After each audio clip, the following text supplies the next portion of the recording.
Good morning, everybody. If you haven't already looked at the agenda, which I'm hoping you have, and you didn't just skip to the blue links, but hopefully you read all those words that said, my apologies for yesterday's confusion with the link. I had to give our interactive workbook a chance, but as you can see, it is not a nice tool to use. It is cumbersome and glitchy, and my video tutorials don't always match up with your workbook work. And so my apologies, and also my thanks for you guys giving it the good old sixth grade try. We're going to kind of toss those out the door. But I couldn't do that without saying, well, we tried it. So we did. It doesn't work for us. So going forward, most of our digital work, and I don't think it's any secret that how schools are going to be doing schools, if it's going to be in person, if it's going to be hybrid, or if it's going to be full on distant learning here for the next couple of weeks is being talked about in the news. I don't know if it's being talked about in your homes, but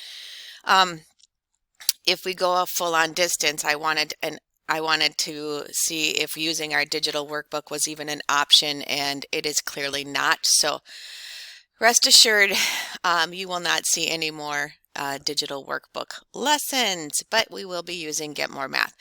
So today's learning target is how to solve proportions and unit rate problems. And proportions are pretty easy. I think some of you, your fifth grade math teachers, maybe use something like cross multiply and then divide. That's kind of the cross product solving strategy. So today's first video is from a website of math teachers, instructors, and very creative in their videos called Alla Schmoop. And they talk about how you can set up two ratios set equal to each other. It looks like equivalent fractions, and you can then use cross products and dividing, which are some algebra steps, to figure out the missing value.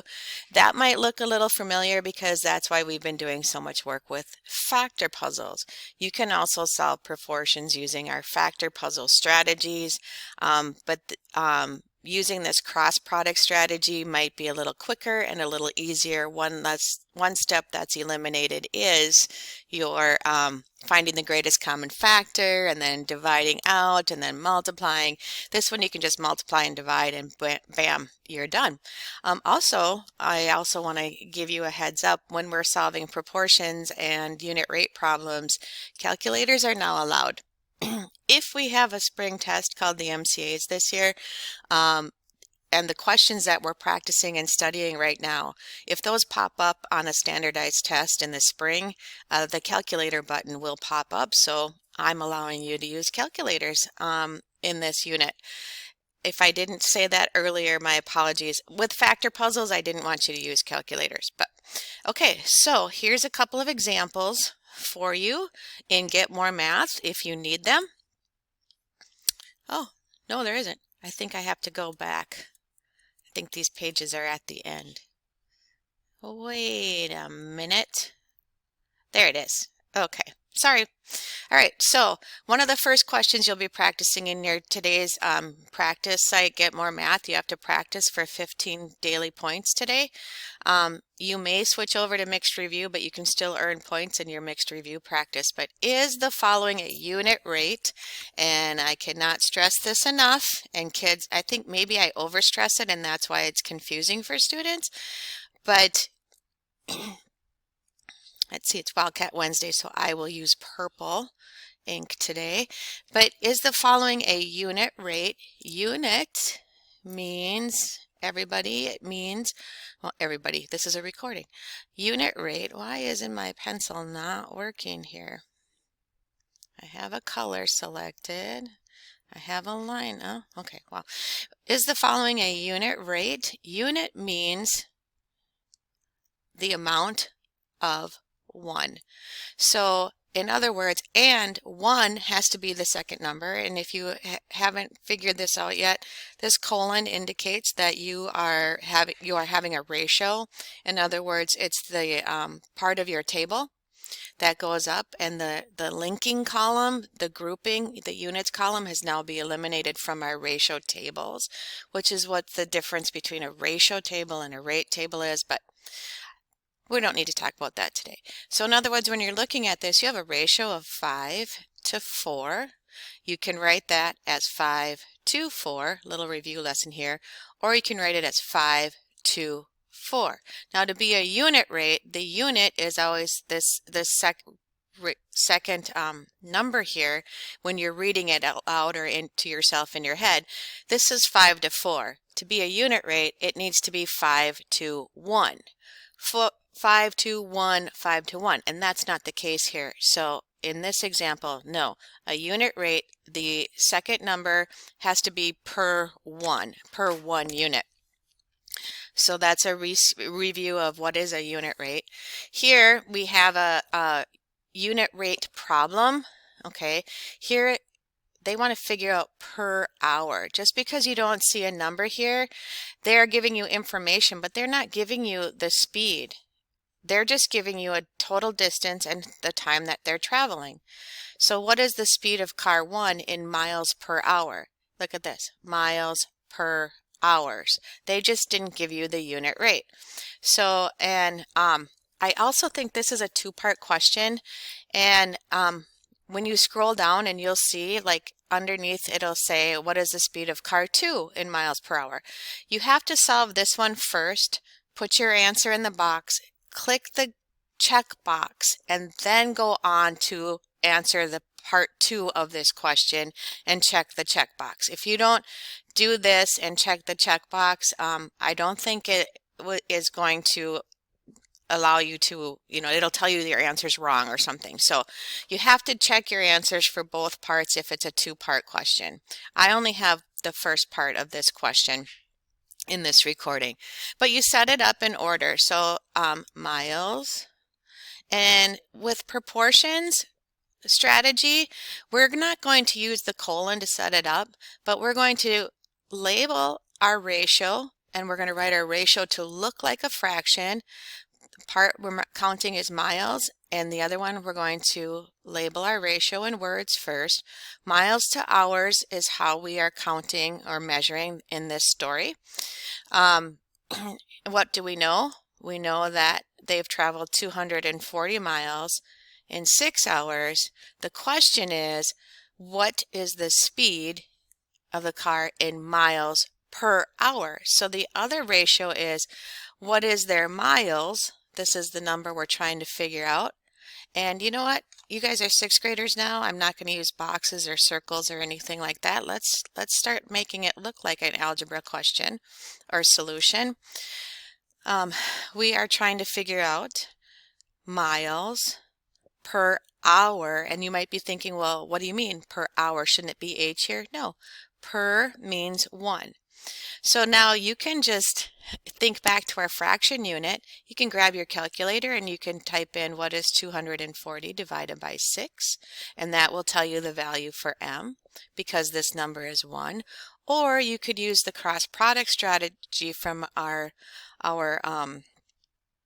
videos examples, and you could go 240 times 1. You could cross product means to multiply diagonally and then divide by this other factor given here, and that will divide.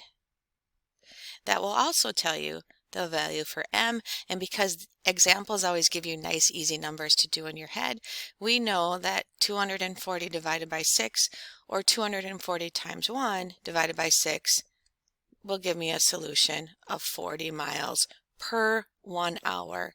And notice this, and I know they don't highlight this very well, but if you just put in 40, it's going to count it wrong.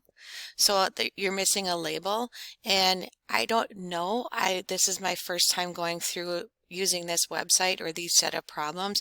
I don't know if it will accept the abbreviated version, miles per hour, or if you actually have to write it out. You'll have to figure that out. But those are some hints if it keeps telling you your answer is incorrect. Do I have another example for you guys? Oh yeah, this is part 2. We figured out car 1. Oh, it's the same question. Oopsies. Greta travels 22 miles per hour, so this is a unit rate. How long does it take her to travel 198? Please read the entire question in until the end. It says your answer should be in hours, rounded to the nearest tenth. So because I'm allowing you to use your calculators, you don't have to do long division and put in a 0 or anything like that. But how do we set this problem up? Label my ratio in words. Miles per hours is how this ratio is set up. Miles per units, this is the product per units. What do they give us? They tell us that she goes 22 miles per and 1 hour, 22 miles per 1 hour. And then the question is, how long does it take her to travel 198 miles? Take a look at this label here, and the 198 is going to go up here in my miles column. If you think of it, you know, our factor puzzles, we had our title of our columns up on the top. You can flip those ratios over and then make a horizontal table, and here's how the labels would fall. Your product would now be on the top and your units would be on the bottom of your table. And we are trying to figure out how long it would take her to travel this distance. At this point, to figure out H, you can grab your calculators at this point and you would multiply your cross product, 198 times 1, and you don't maybe have to do that step in because you know every number times 1 is the number itself, but sometimes we're not going to have 1 as our cross product, so it's good to practice the steps. Equals 198, and then we're going to divide it by 22, and that will tell me the value, how much time it will take her. And I'm going to pull out my calculator right now for the sake of time, and I'm going to enter in 198 divided by 22, and I get, oh, it actually works out to be exactly 9. It works out to be a nice whole number. I don't have to do any rounding. I'm going to double check and make sure I typed in the right numbers. Yep, 9. And notice too, in this light gray font, a label is required. It will take her 9 hours. I don't know if the program allows abbreviations, so you can go ahead and type in the correct label in full out words. Do I have another example here? Nope. That's it for my examples today. And if you need them, they're here. You can re-watch the video, play the recording over. If you don't need to watch it, if the other 2 videos were fine, I won't be offended either. Have a good one. Hope everything's well.